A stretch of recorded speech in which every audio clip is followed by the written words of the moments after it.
नमस्कार। एक बार फिर स्वागत है सभी प्रतियोगी छात्र छात्राओं का अपने यूट्यूब चैनल आई के हिंदी टारगेट में। जी हाँ, साक्षात्कार टीजीटी पीजीटी इंटरव्यू हिंदी 2016 से संबंधित 10 प्रश्नों की श्रृंखला लगातार चलाई जा रही है, जिसमें आज भाग 45 यानी 44 भाग हो चुका है। आज 45वां भाग लेकर आए हैं और इसमें 10 प्रश्नों की श्रृंखला आपको दी जा रही है। सवाल हमारा, जवाब भी हमारा। तो कहीं ना कहीं आपसे 2008, 2010, 2013 यानी जितने भी पीछे आपके इंटरव्यू हो चुके हैं, कहीं ना कहीं इसी तरह से आपसे प्रश्न पूछे गए हैं।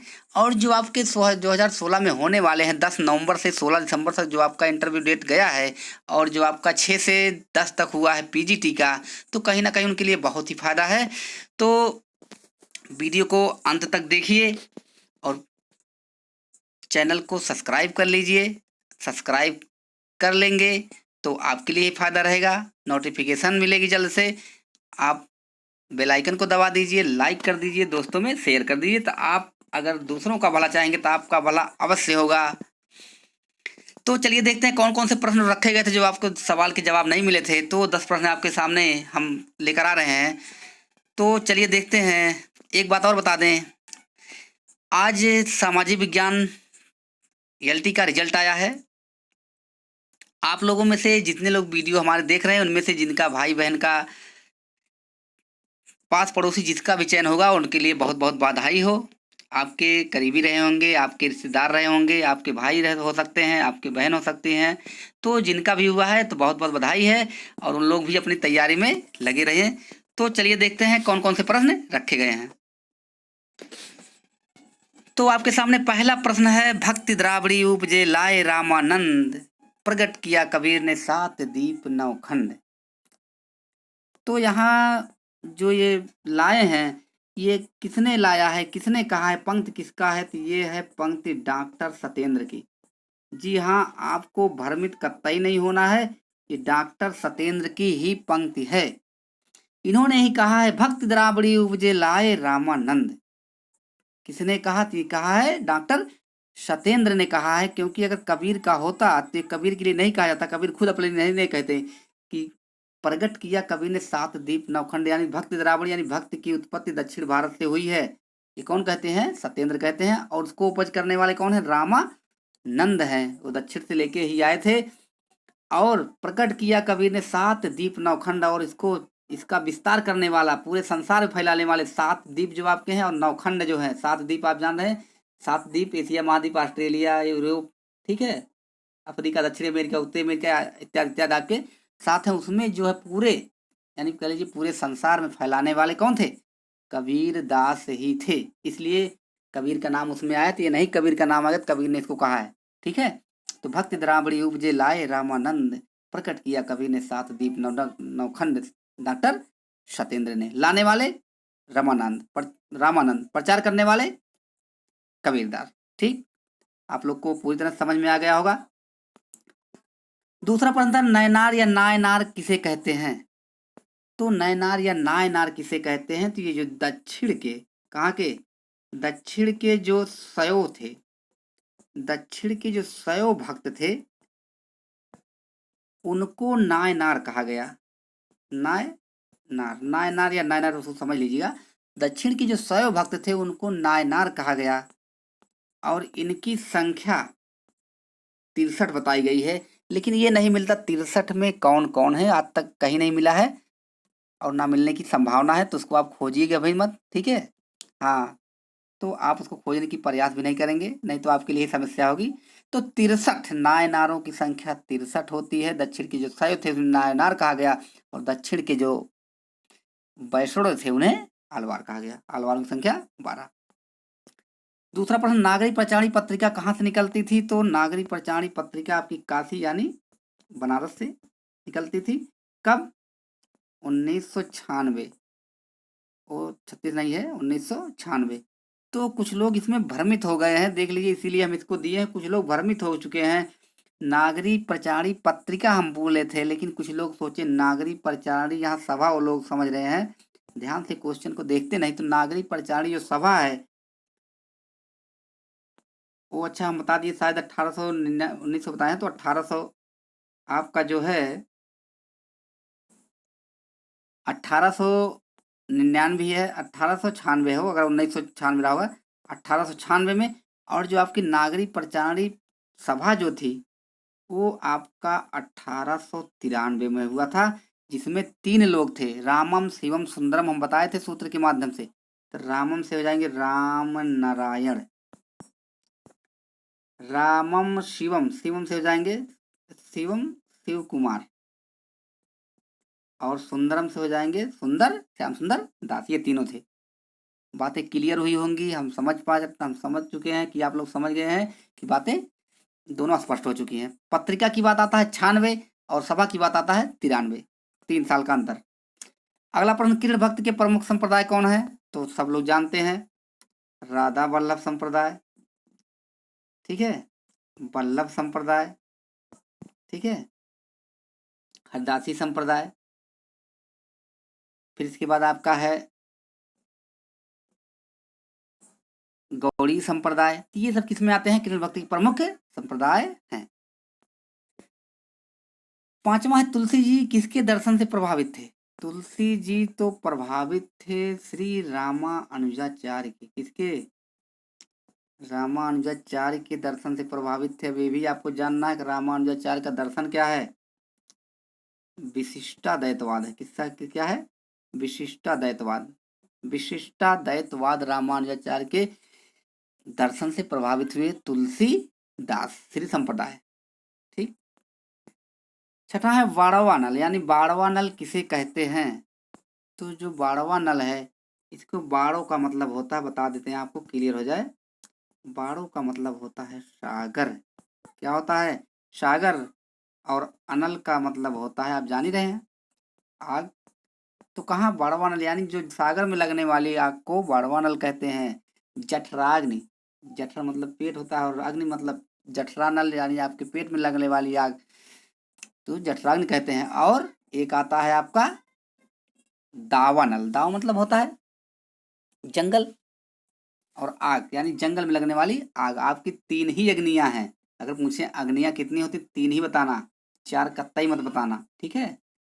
चौथा आप लोग शोध कर चुके हैं, हम जान रहे हैं, ठीक है। तो आपका बड़वा नल, दावा नल, जठरा नल, ठीक है। चौथा आप लोग खुद बताएंगे, लेकिन 3 ही मुख्य है, ठीक है। चौथा मत कहना कि उसको बताइए, 3 ही मुख्य आपके हैं। 6ठा है समास विग्रह किसे कहते हैं? तो समास के पदों को अलग अलग करने की प्रक्रिया को विग्रह कहते हैं। जो उसके अलग अलग शब्द को, समास जो होता है उसके अलग अलग शब्द को अलग अलग करने की प्रक्रिया को समास विग्रह कहते हैं। जैसे राजाज्ञा है तो वहां अलग अलग करेंगे, तो राजा की आज्ञा। रसोई घर है तो रसोई का घर। चिड़िया मार, चिड़ी, चिड़ियों को मारने वाला, यही आपका क्या हो गया? विग्रह होता है। 8वां, लकार कितने होते हैं? तो लकार आपके 10 होते हैं। लकार आपके 10 होते हैं। किसी ने 5 बताया, क्योंकि 5 आप पढ़े ही, हम जान रहे हैं हिंदी के हैं, तो हिंदी को में 5 ही काफी है, 5 में 2 ही 3, लेकिन लकार आपके पूरे 10 होते हैं, इसको जानते रहिए। 5 आप जानिए, लट लकार, लोट लकार, लिट लकार, लिंग लकार, बिल्लिंग लकार। ये 5 हम आपको बता दिए हैं, और 5 आपको बताना है, तब जाके 10 पूरा होगा, ठीक है। अगला है, नई शिक्षा नीति से किस डिग्री को हटाने की बात कही गई है? जी हाँ, नई शिक्षा नीति से डिग्री को हटाने की बात कही गई है। तो ये है एमफिल। एमफिल कोई डिग्री है, तो ये हटाने की बात कहा गया है, ठीक है। एमफिल को नई शिक्षा नीति से हटा दिया जाएगा, या हटाने की बात कही गई, इसमें कहीं चर्चा इसका नहीं किया गया है, ठीक है। तो नई शिक्षा नीति से आप जानते रहिए, कुछ ना कुछ प्रश्न पढ़ते रहिए। चलते हैं अगले प्रश्न की तरफ। ऐतिहासिक में मूल शब्द क्या है बताइए? तो ऐतिहासिक में मूल शब्द आपका है इतिहास। ये जानते रहिए, जिसमें एक प्रत्यय लगता है। कैसा प्रत्यय? एक प्रत्यय जिसमें लग जाता है, वो अपने पूर्व वाला ह्रस्व दीर्घ हो जाता है, ये आप जानिए। जैसे हमने कह दिया यहाँ पर समाज, ठीक है। अब इसी में एक प्रत्यय जोड़ेंगे तो हो जाएगा सामाजिक। संसार, सांसारिक, परिवार, पारिवारिक, इत्यादि इत्यादि आप जानते रहिए, ठीक है। तो ये हो गए आपके 10 प्रश्न के जवाब। अब मिलेंगे आपको 10 सवाल। तो देख लीजिए आपके सामने हाजिर है 10। आज का सवाल क्या होगा ये समझ लीजिए। आपका जो चल रहा है कौन बनेगा करोड़पति की तरह हम बताते हैं, और आपको करोड़पति बनाएंगे, अवश्य बनाएंगे आपको करोड़पति। बस वीडियो देखेंगे तभी करोड़पति बनेंगे, लेकिन यहाँ हम पैसा आपको नहीं कमवाएंगे। पैसा तो कमवाएंगे आपको, बस माध्यम दूसरा है। सवाल देखेंगे तो आपका तैयार होगा, और इसके बाद तो आपको करोड़पति अवश्य बनाएंगे। बस माध्यम थोड़ा सा चेंज है, बस इतना है। ये आप इतनी बात को गौर रखेंगे, आप करोड़पति अवश्य बनेंगे। तो चलिए देखिए आज का सवाल। अब हम इसका नाम ही रख देंगे कौन बनेगा करोड़पति, ठीक है। तो आप लोग एकदम घबराइए मत। कौन बनेगा करोड़पति का मतलब ये होगा कि आप जब आपकी ज्वाइनिंग होगी तो आप करोड़पति हो जाएंगे, ठीक है। 55-57 हज़ार से वेतन चालू है आपका। तो आप जोड़ लीजिए कितना हो जाएगा। आप कम से कम 30 साल, 35, 32 साल, 28 साल वाले सब इसमें हैं, सभी कम से कम 30 साल नौकरी करेंगे तो आप अवश्य बनेंगे, और जितने ऊपर जाएंगे तो आपका होता जाएगा। चलिए पहला सवाल, भारतेंद्र जी किस मत से प्रभावित थे? जी हाँ, भारतेंद्र जी किस मत से प्रभावित थे ये आपको बताना है। एक प्रश्न समझ लीजिए 1 लाख रुपए का बता रहे हैं आप लोग को, ठीक है। पैसा नहीं लेंगे आप लोग से, घबराइए मत। एक प्रश्न 1 लाख रुपए का। कौन भारतेंद्र जी किस मत से प्रभावित थे? दूसरा, कबीर के उल्टवासियों में कौन सा रस प्रमुख था? एकदम ऐसे ऐसे प्रश्न आप पूरे जीवन में नहीं पाएंगे। कबीर के उल्टवासियों में कौन सा रस प्रमुख था? ठीक है, हमें नहीं कहना है कि पूरे जीवन में नहीं पाएंगे, वो पाएंगे, ऐसी बात नहीं है, लेकिन जो प्रश्न ढूंढ के निकालते हैं वो आप गौर से देखिए, ठीक है। नहीं तो कुछ लोग कमेंट में उल्टा सीधा कहने लगते हैं। उल्टा सीधा अगर आप लोग अच्छे शिक्षक बनने जा रहे हैं, ठीक है, और अगर आपके अंदर योग्यता है शिक्षक बनने की, अच्छे अच्छे शिक्षक वही बनेंगे जो उल्टे सीधे कमेंट बिल्कुल नहीं करेंगे, ठीक है। इतनी बात ध्यान रखिए, जो उल्टे सीधे कमेंट करते हैं उनके अंदर ऐसे गुण नहीं रहते हैं, ठीक है। तीसरा प्रश्न, भक्ति काल में राधा और कृष्ण क्या थे? बताइए क्या थे, यानी किस रूप का वर्णन किया गया आपको इसे बताना। भक्ति काल में थे, ठीक है। अब चौथा प्रश्न है, रस निरूपण का प्रथम ग्रंथ किसे माना जाता है? जी हाँ, रस निरूपण का प्रथम ग्रंथ किसे माना जाता है? पांचवा है, संस्मरण और रेखा चित्र में अंतर बताइए। तो संस्मरण और रेखा चित्र में आपको अंतर बताना है। छठा है, उपसर्ग किसे कहते हैं बताइए। जी हाँ, उपसर्ग प्रत्यय आप जानते हैं, उपसर्ग किसे कहते हैं उसकी पूरी व्याख्या करनी है आपको, ठीक है। अगर हो सकता है हम कुछ ही दिन में, 2-4 दिन में लाइव हो सकता है आप लोग को पढ़ाएं, और तब आप लोग से सीधा सवाल का जवाब किया जाएगा। तो आप लोग तत्पर रहिए, हम अवश्य करेंगे। सातवां प्रश्न, पौ 12 होना का अर्थ क्या है? ध्यान से देखिएगा, हड़बड़ा के नहीं, गड़बड़ा के नहीं। वहाँ इसी तरह से पूछा जाएगा तो आप हड़बड़ा गड़बड़ा के पौ 12 का मतलब दूसरा कुछ समझ लेते हैं, यहाँ बताएंगे तो आप जान जाएंगे। इसको हम कल बताएंगे, पहले आप बताएंगे, ठीक है। आठवां, भारतीय आज भाषाओं को कितने भागों में बांटा गया है? नाम बताइए, ठीक है। जो बांटा गया है उसका नाम बताना आपको है, नाम बताना, ठीक है। जो भारतीय आज भाषा को बांटा गया है उसको नाम बताना है, ठीक। चलते हैं अगले प्रश्न की तरफ। आपका 9वां प्रश्न, ओकार बहुला के अंतर्गत कौन कौन सी बोलियां आती हैं? जी हाँ, वकार बहुला जो होती है उसके अंतर्गत कौन कौन सी बोलियां आती हैं? वकार बहुला है, इकार बहुला है, आकार बहुला है, ये सब आपकी बोलियों के अंतर्गत आते हैं, ठीक है। तो आपसे पूछा गया वकार नहीं, ओकार बहुला, ठीक है। कौन कौन सी बोलियां आती हैं? आज का अंतिम सवाल, अगर बता ले गए तो अच्छी बात है, नहीं बता पाए तो और अच्छी बात है, हम बताएंगे। आज का अंतिम और 10वां प्रश्न है, डॉक्टर नगेंद्र के अनुसार काल विभाजन बताइए। जी हाँ, आप शुक्ल के अनुसार जानते हैं, राम कुमार वर्मा के अनुसार जानते हैं, गणपत चंद्र गुप्त के अनुसार जानते हैं, इत्यादि इत्यादि के अनुसार जानते हैं, लेकिन जो हम पूछ रहे हैं उसको बताना है कि नगेंद्र के अनुसार काल विभाजन बताइए। जब आप वहां जाएंगे साक्षात्कार में, आप आराम से बैठेंगे तो आपसे हो सकता है पहला ही प्रश्न कर लिया जाए, कहाँ से आए, कैसे आए, इसके बाद बताएंगे नगेंद्र के अनुसार काल विभाजन। आप बताएंगे साहित्य कितने भागों में बांटा गया, बताएंगे 4 भागों में बताया गया है, तो बताएंगे कि नगेंद्र के अनुसार काल विभाजन बताइए। तो ये आपको बताना पड़ेगा, ठीक है।